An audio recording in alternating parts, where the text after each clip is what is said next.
Hello everyone. Welcome back to the podcast. Today it's going to be a really cool episode because it's going to be about autism and ADHD, like the similar things about them and the differences too.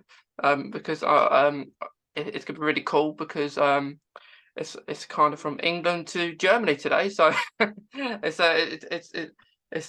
good when we go to different countries and across the world to see how things are like there and stuff. So, Luke, it's great to have you today. I know it's your first time on a podcast, shall we say? So, I know you've been really excited to do this. So, thank you for um coming on today. Thank you for having me. I'm pretty excited. It's the first time I'm on a podcast itself, so I'm really happy to speak about ADHD, especially because I think I want to become a psychiatrist. I'm in a 6th year med school right now, and I'm really trying to focus on psychiatry and psychosomatic diseases in the future. So I'm really happy also to uh, like get into the field of autism spectrum disorder as well, to speak about the difference between ADHD and autism. Where are the similarities? How to differentiate it? And yes, I think Yeah, I'm really happy to talk about it. Thank you for having me. yeah, it's going to be really cool to speak to you. So with your ADHD, do you just want to talk a little bit about that first? About my ADHD, Yeah. yes. I think it started like in childhood. I think my ADHD got diagnosed pretty early when I was around 10 years old. And I was more of the, like we have like ADD and ADHD. Actually, both is named in the medical term ADHD, but I was more on the hyperactive ADHD in the beginning. And so I was this kind of a child, like I was always getting in trouble in school and not focusing in math classes. Not because I didn't have interest in those classes. It was more because I just couldn't focus on the way the teacher talked. Like everything around me was kind of annoying, or trying to get my focus. Like the birds outside, the everybody's writing on the boards. Like everything got so I had like always this sensitivity for those kind of things. I couldn't concentrate on the lessons. So I was more on the other side and trying to make trouble. And at one point, my parents decided, okay, maybe it's ADHD because my father had it as well. It's my other brother, he was also diagnosed with ADHD. So I went to a psychiatrist, psychologist, made a lot of tests, and then it was pretty clear that I have ADHD on the impulsivity side. Okay. So it kind of runs in the family, ADHD. Can you repeat it again? Sorry. So it kind of runs in your family, like family members having ADHD. Yes, I think that's actually one thing because the main etiology is also in the genetics, and so it just even my cousin, he was now diagnosed with ADHD. I think it really runs through our family, and um, my father, for example, he is a doctor as well, and he always knew about this. There, like at his times, it was kind of a new disease, and he tried to figure out if he has it and if their child could also inherited it. So it was kind of interesting for him to get to know it. Yeah, yeah. Yeah. So like you diagnosed at 10, like that at ADHD. So what is it like? You said that ADD and ADHD are in the same bracket. So what could you maybe explain a little bit what um differences like what is ADD to ADHD? I think to understand ADHD, I don't know if you already explained it to your audience beforehand, what ADHD is. Like less production of norepinephrine, which is the dopamine. So we just don't react a lot to reward and to any achievement. We just don't have this motivation for anything that takes more than a week to achieve. We need it immediately. I think that's the thing that characterizes ADHD in a lot of aspects. Okay. Attention is going to be diminished. So the thing with impulsivity is, for example, men are more diagnosed with the impulsivity type of ADHD. And this is just you cannot hold still in class. You're always fidgeting. You're like impulsive, saying things lo out loud in class, or you interrupting the other person because you want to say something in this moment. And then, for example, which is now more discovered, is the inattentive type of ADHD. And for example, more women are actually in this kind of a spectrum, like in the inattentive type. And that's the reason why they often get misdiagnosed, because all the research is based more on men and less on women. So this is also one reason that's less diagnosed and it's for less prominent symptoms. Like you don't are that impulsive in class. You're not the one disturbing everybody. You're more of the silent one who just sits in the back, cannot concentrate, trying to focus on the class, but it's not working. So you're just being more in your like on your cell. Like I think that's what characterizes it more or Okay. less. Yeah, it's very similar to autism in ways because like I've always found it hard to concentrate in class with my autism. Like I sort of always get distracted. Like say when you're in class and the teacher says you got to maybe silent for maybe 15 minutes like the class, and then you have a student next to you or someone saying something or maybe being distracting. And then you're focusing on that, and then, like you said, the birds. I always focus on the birds outside. I remember that. Um, and yeah, I'm very distracted, even though I'll get on with the work and do it. But sometimes I'll be very distractive, and it's not that you're naughty or like people are naughty because they are like that. It's just it's who people are, isn't it? Like it's and yeah, I understand.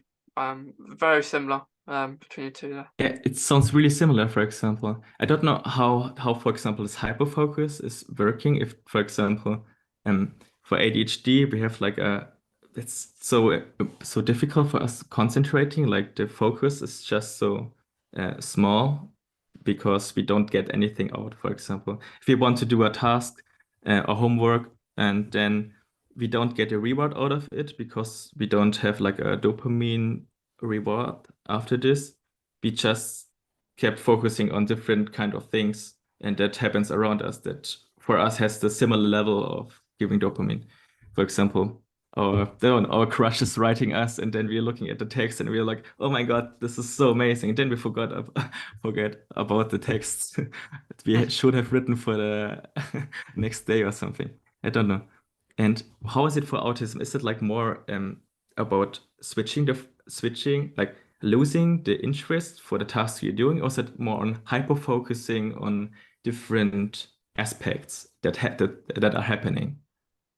I Is bet, there like, of course, it's gonna be it's gonna be different for everyone. Like I presume, um, like for autism, everyone's different, of course, and I presume that's the same for ADHD too. Um, and like with that, like in my experience, with reading, for example, I've never been a fan of it, and I can read and I can write, but when you're reading a book in a classroom and then you're trying to follow, but you can't, but you're thinking of other things. You might be thinking of the bird, you might be thinking of what you're doing after class, or later in, you might be playing a game or go on PlayStation or something in the evening, thinking, "Oh, I'm on that bit now. I'm gonna continue that bit," because I think it's all down to if you're interested or not on that certain thing. And it's very much autism is very much impacted with special interests, um, which is really really cool. Like down the years, I've built great friends, with the interests that I have, but much harder when you're like really younger because you said you was diagnosed with ADHD at 10. I was diagnosed with autism at 9. So not that different ages, I guess. You're just a year older than me at that point. But yeah, like going back to the reading bit, I'd read, and I wouldn't like if a teacher would put it on me, like to say, Mason read pages, read from where maybe um Melissa was just finished, and I wouldn't know because I'm not concentrating. Um, and then what when you get the questions for maybe a book that you've read, maybe it says on the question sheet, 9 till 10 are the answers are within those pages. And what I would do, I would just proofread maybe a word in the question that's on there, so I would get the answer. That's because I'm not that interested in um like maybe Harry Potter, for example. I wouldn't read the books, but I'd watch the films. Um, so yeah, like you say, very special interests are very the key. That's what I think as well. Do you have also like is it also something with time perception that I don't know how it works with uh, how it is with autism, if you have also problems with time perception? For example, I don't know. For me in class, it was once like I don't know. I'm writing my exam, for example, and I'm trying to get done with my math example and starting with the first question. The first question, I didn't pay attention in the lessons, so I had to figure it out on my own how to answer this first question. And I knew I only had 30 minutes for this exam, but I had to finish this third question. Like I couldn't get over the fact that I just cannot get farther. Like I had to finish this one question till I go to any other questions. So that's what I did. I completely missed the exam. Like I completely missed the conception of time, and I was like 30 minutes into this first question until I resolved it, like after 3 attempts on something. And this is like what which resulted in a lot of bad marks in the beginning because I didn't know about ADHD, or I tried to avoid it again after a while, neglected it a bit. And yes, this is like my time perception was always a kind of fuzzy. Yeah, yeah. I'm the same, with time. I'm not very good. Like I can spend ages on one question that like you say that they're teaching you in the lesson, but you have no clue what it is when you're on the paper or something. And I was like that. I was trying to pay attention. Like maths was the one that it wasn't my strong point, but I would try and really concentrate and do well. And like you say, like I'll be on this like hard question for ages. I might be going in circles reading it and doing it, and probably it gets to the point where I'm guessing what to do. Um, um, and then like with time, for example, I'm not the best with it. Like I can spend ages, and I'm not. I don't realise I've got maybe 5 6 minutes left to go, and then I've spent all this time on this one question, and then it's it's it's it's pretty crazy. Too much time. Oh my God, how many exams I've wasted because of this. Yeah. Yes, it's crazy, and like it's very annoying that that happens, but um, it's not our fault. Well, you can say it's our fault, but it's not really. And I think as well, like at a time you learn coping mechanism for different kind of situations. Like I was always having like with me, and I just watched at a time. I'd give like to every don't know to every task I had like specific minutes, and then after 5 minutes I had to move on to the other task. So if I forgot my watch, which happened quite often with ADHD, so you forget your watch, or you forget your I don't know your phone at home or something really important all the time, and everybody's calling you out. Then you're also lost in the exam. Yeah, I do daydream a lot. Uh, in when I was in class, and I'd do daydream about just things I want to think about. Um, like like if a teacher's talking really slow, it makes you tired, doesn't it? Um, but Zoning yeah, out, yes. yeah. Um, like for example, if I was doing English, like like if I was writing about something that I was interested in, I've no problem. I'll I'll I'll probably write more than I should. Um, when doing that kind of stuff, you know. So it is very interesting. Yeah. Um, so speaking about like interests, what interests do you have? Like what are your special interests? My special of interest. Okay, Yeah. right now I think we're directly doing my my interests. Like Yeah. that's my passion actually, and I don't know why, but I think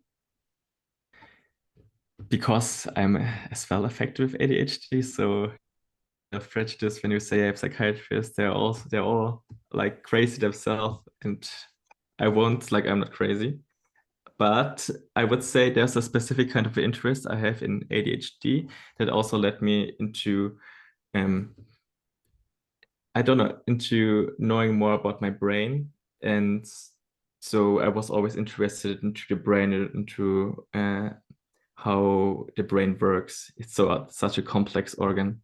And as well, when I was in Brazil, I think what it's now 5 years ago, I was working in an institution called Pestalozzi, and I was there as a music teacher, teaching music to and children with mental disabilities and also like people with Down syndrome. And I was so engaged with everything.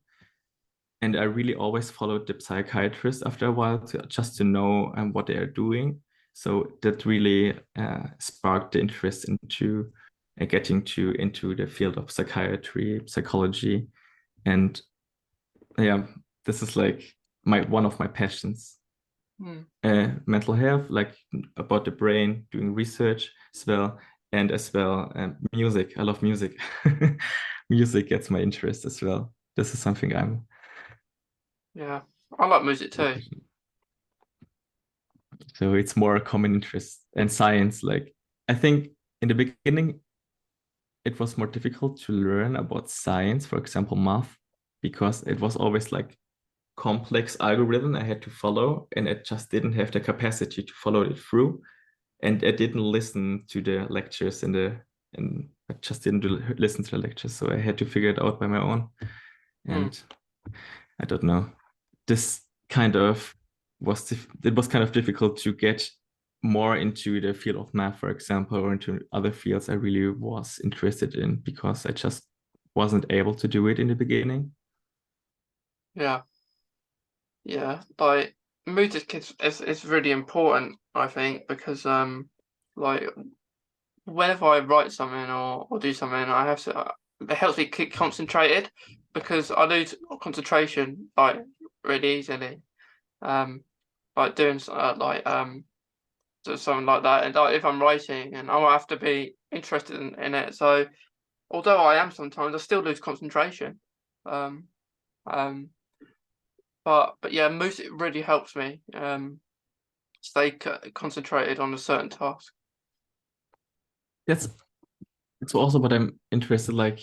I was interested, for example, in concentration in ADHD and autism as well. How does it differentiate from each other? Like, where do we have more interest and where do we have less interest compared to neurotypical people, for example?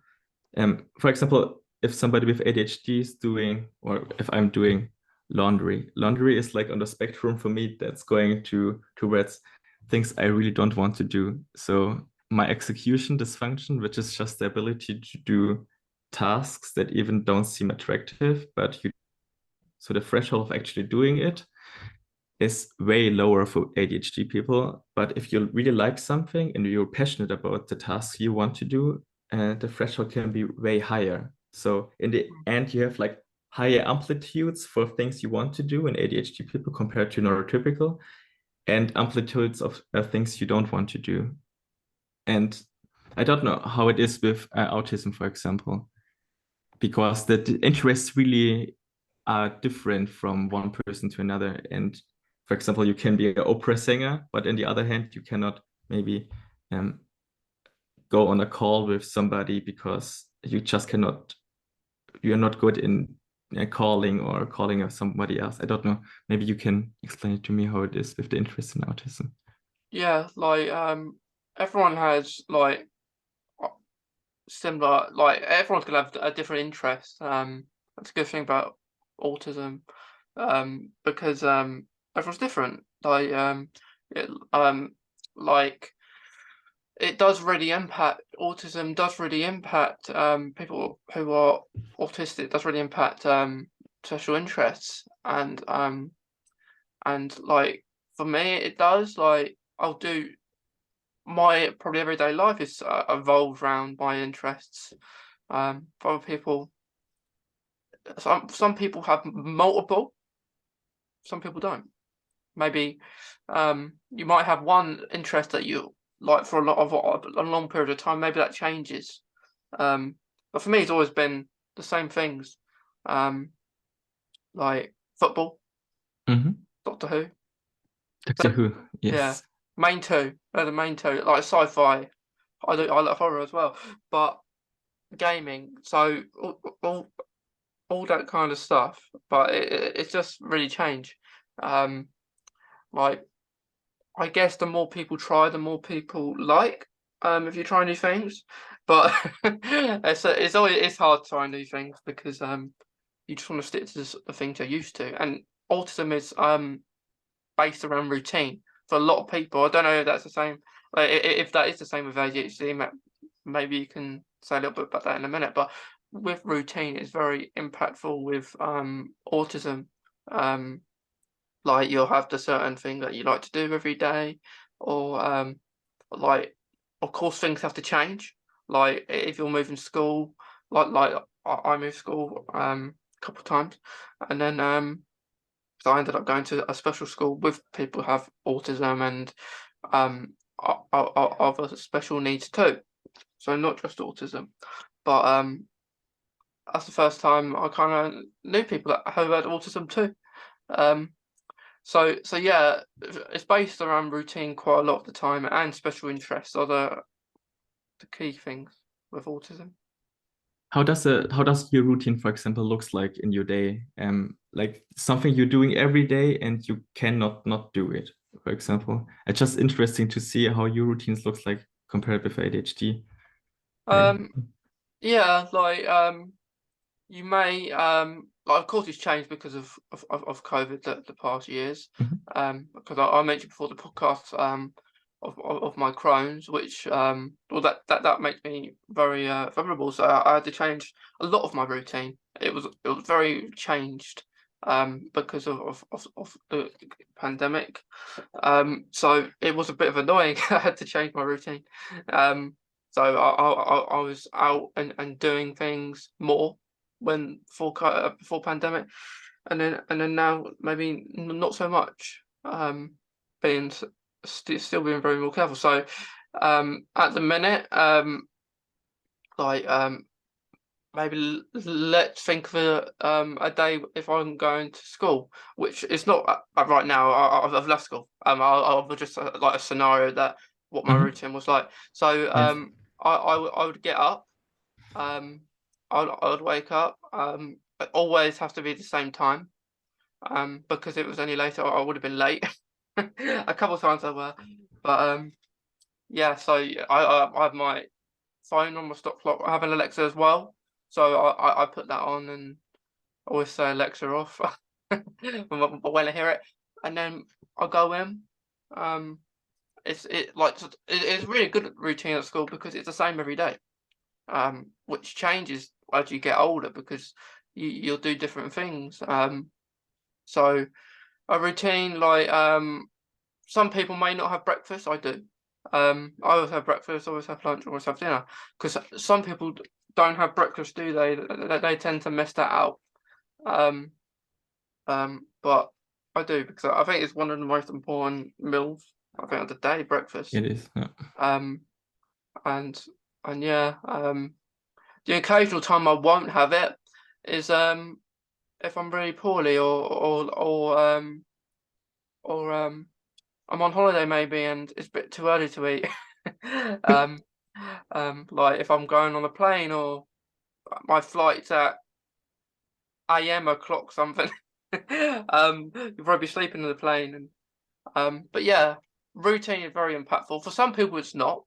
I found a few that I found that routine is not dominated, autism is not dominated by your routine. Maybe because if you're a traveller, for example, your routine is changing all the time, so it's not going to be as consistent. To maybe me, that maybe it's the same. Like it's almost like a time loop where you're doing the same thing all again and again and again.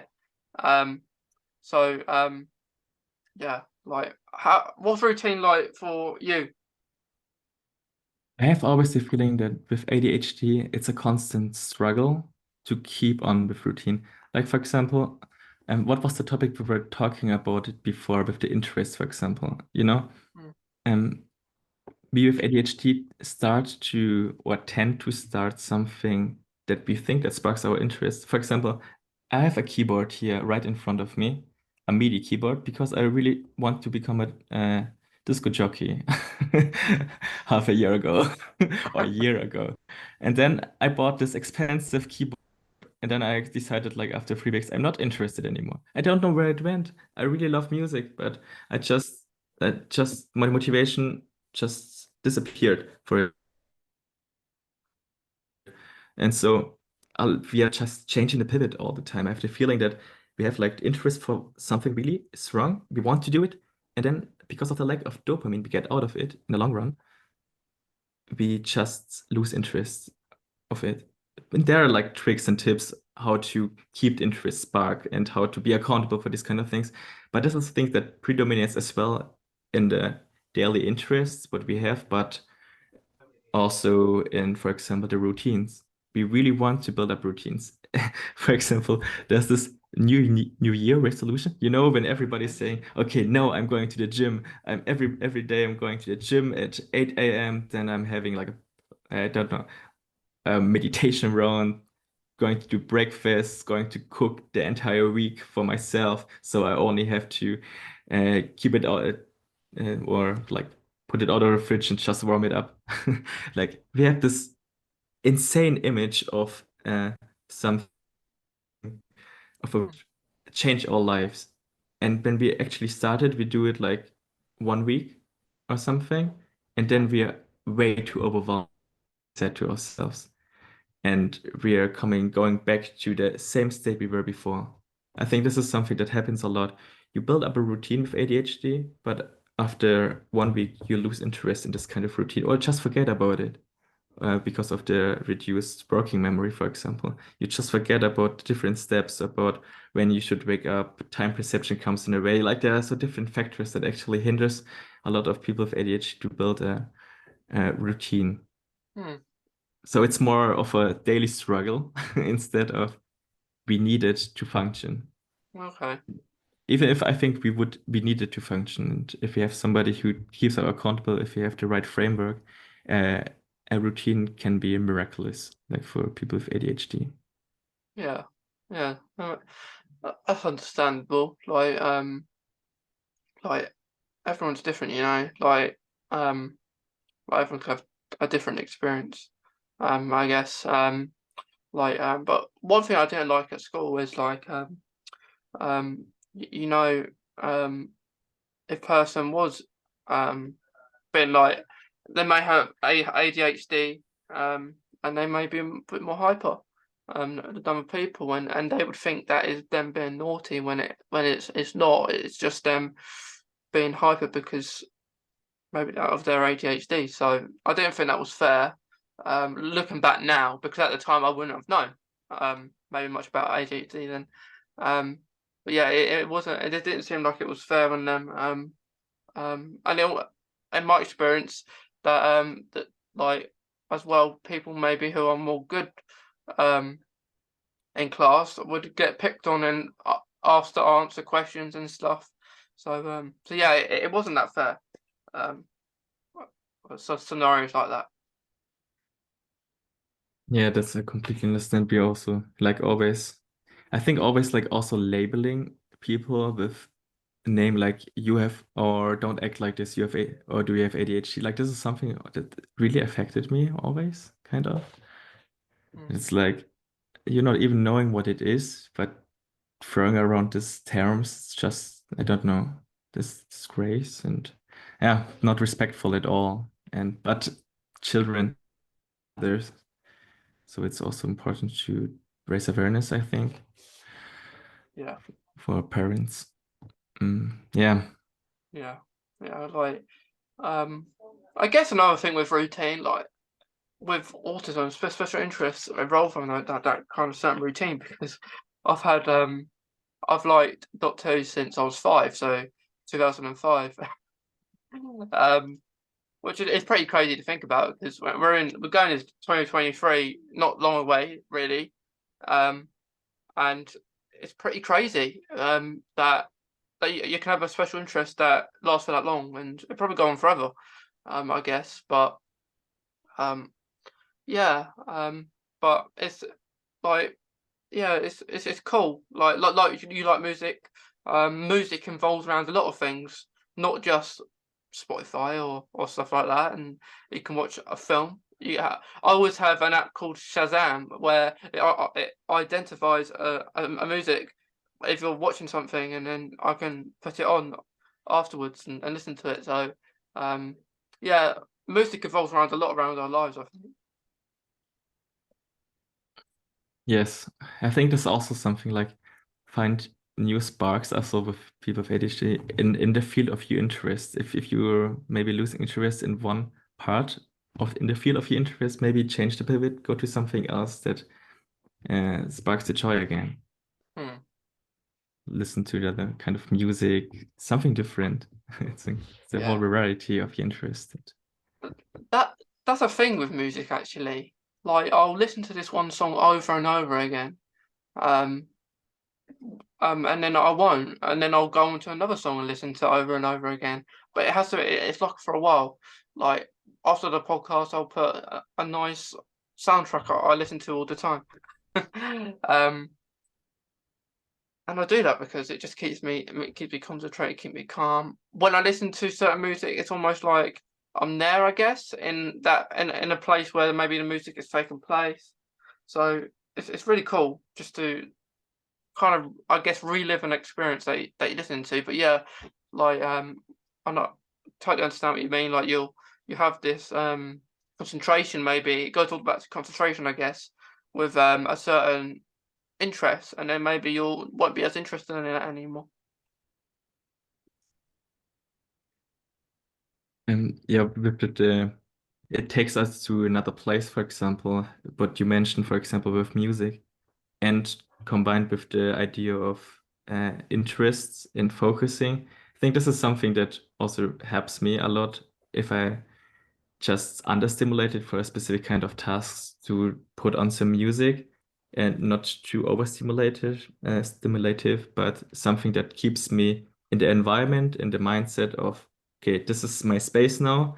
This is my space where I can concentrate and where I'm just not going to be distracted by anything else around me and just taking my 25 minutes focusing session and do my stuff or something. That Yeah, always helps me, like get just into your mindset, do this routine, put some music, to create a to-do list for the next 25 minutes, and then just do this. Like this is a small routine that I do every time when I want to do anything, and that keeps me in this framework at least. yeah. It's good. Like you just, I guess it all leads up to just try and do things you're interested in that maybe specific moment of time. Um, because like it's like food, I guess. In ways like like your taste buds will probably change as you get older, but then and then your mind will change get as it gets older, I think. And you'll try new things and um I'm not saying that I won't be interested in what I'm interested in now, or you won't be interested in what you're interested in now. Like there'll be other things, like you may have that one specific interest that you like, but you have other things around that one specific interest that can change, and you can adapt to them and which is cool because there's loads of things out there that you could be interested in, and then which is really cool because there's so much to choose from. Like some people like dancing, some people don't. Some people like singing. Like singing goes with music. I'm not the best singer myself, but So maybe we should do a duet that one day. maybe. I love singing. I'm a singer. Oh, you like Yes, singing? I'm not a singer, but okay, I guess this counts. Don't mind karaoke, I guess. Um, like if I'm going to maybe a friend's party, I wouldn't mind singing. Um, even though I guess what you think that you're not a good singer when you talk sing to yourself, but and then other people might say you are, um, but yeah. Oh, another thing about autism is that some people don't fully understand sarcasm. So so for I was the same when I was younger, but some people still don't. Like if you're saying a joke, like for example, you're too big for your boots, Mhm. for something like that, and maybe many autistic people will probably see the concept of saying that that they'll look at their boots and they'll think, hang on, is that big? You know, and it's a saying that's it's stuff like that. And I was the same when I was younger. I would get really offended by jokes, you know. But as I've got older, I've understood what's jokes and what's not. Um, but yeah, sarcasm does is a big thing with autism. That you mentioned this right now.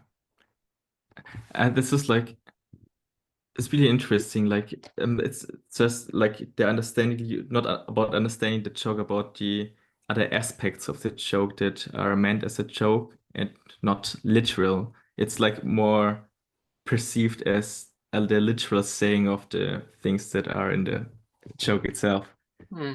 that offends to people. Like for example, as a child, like that now that you say it, for example, there's a band in in in Germany. It's called KIZ, playing some really controversial music. Let's state it like this. And as I said, like everybody of my friends was like loving it, and I was always hating it because I found it so offensive. Like, how can somebody rap about those kind of stuff? But actually, it's what they meant in a deeper sense is not uh,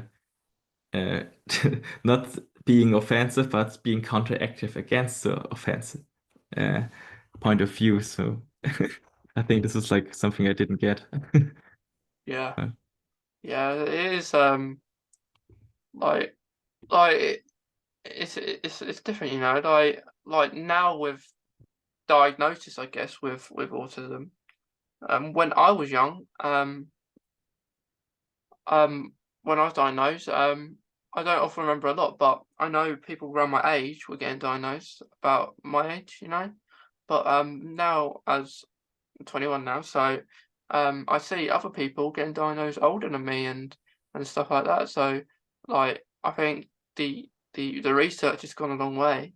They get it's still very hard to get diagnosed with anything. I think it's not easy.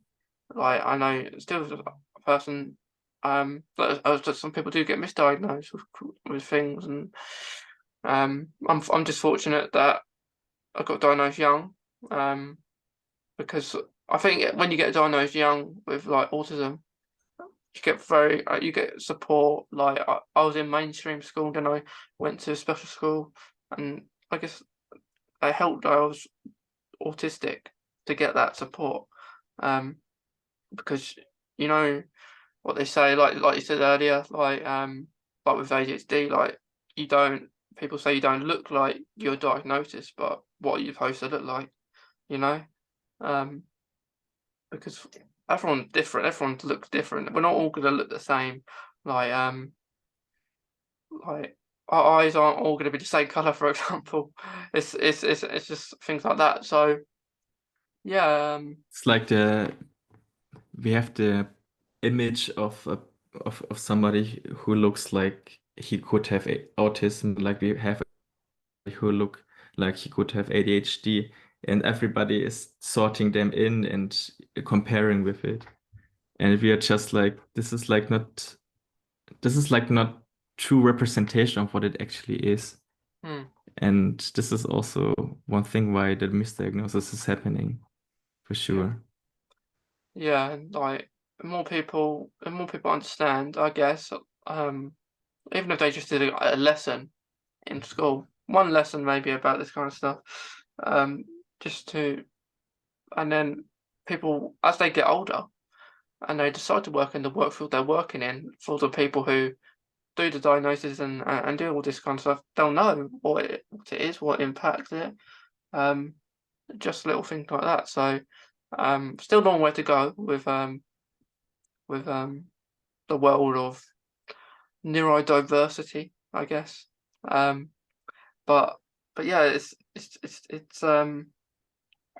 why we do stuff like this, just to try and raise that awareness. So hopefully someone who maybe watches it can do something, um, do something about it, and offer maybe more support to people that haven't got it, because some people don't, get diagnosis and then they have a not a very nice school life. So This is like a key point, I think. Um, Also not getting diagnosed that early and not having the support like in childhood, in school life. Like I for myself would have wished to have more support. Even when I got diagnosed, I always thought like why I'm not getting it. Like why is it so difficult to get through everything? Like I want to do it, but it's just so difficult. And I just didn't understand what ADHD is, for example. And if there would have been like a coach or somebody who just would sit there with me like every 2 weeks or 3 weeks, or a psychologist, I don't know, doing cognitive behavior therapy or something, sitting with me in a session and telling me and how you can act, like, and it's like it would have made my life so much simpler. And I think, yeah, the supporting system is something you figure out when you're more adult and you actually reach out to somebody maybe who keeps you accountable for stuff, or you asking your friends to keep accountable, or you actively seeking out for help when you're older. But as a child, you won't do this. So yeah, yeah. Like I found it really hard to ask for help actually when I was younger. Um, and I think a couple of years after, when I was diagnosed with Crohn's, that helped me with my confidence. Um, really. But yeah, like, I think you grow your confidence as you get older, don't you? So, yes, that's true. also some people do, at least. Um, but it's okay, not everyone likes to share this kind of stuff, but for the people who do, it's good, because raise that awareness, because there's so many things out there that people talk about what we probably don't even know. Um, but I always say, um, like autism isn't like a disease. It don't need to be cured. Like it's not like that. It's just like that people need more understanding what it is, because you do get people saying that it is a disease and not doing enough research what it is. Um, that it's not. It's It's just our brains function differently. it's exactly. I think if you like divide it into ADHD and autism, it's both in the end. So, autism is more about making the connection between the brain like if in the brain function more disruptive, like having, I don't know, it's maybe getting too sciencey. So, and Mm, like ADHD, you have more of a dopamine insufficiency. So ADHD has like is dysfunction in the attention only. So it's pretty clear what it is, like attention, impulsivity, maybe emotional dysregulation, and as well as what else? There are a time perception, for example.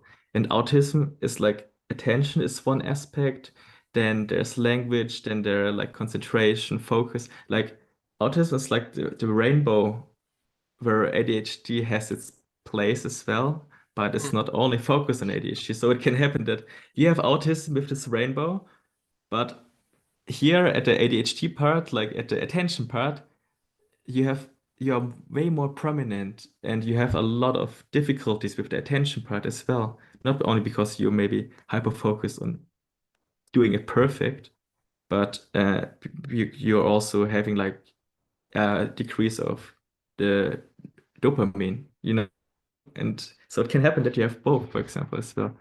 Yeah. I don't know. It's like, Yeah, there's lots of differences and lots of similarities, I think, between autism and ADHD.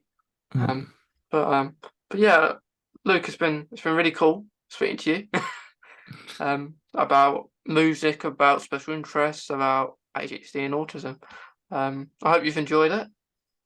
yes, I enjoyed it really, really. Yeah, yeah. Do you want to say anything else? Just to, if you have any advice, maybe, or just any last words before we finish. Any last words? I don't know. Um, Trust other people. Trust other people to help you and ask for help. I think this is something I did too late. And Well, I think that's really good advice. Although it's very hard to trust people in today's world, but but only yeah, with ADHD. Like, I don't know yeah, for yeah, autism. For yeah. autism, Just it's in general, different. I guess. But yeah, just try and speak to people. What you're saying, speak to people that can help. I think. But yeah, thank you for that, Luke. And yeah, I'm glad you've enjoyed it. And yeah, but thanks, Luke. Thank you, Mason.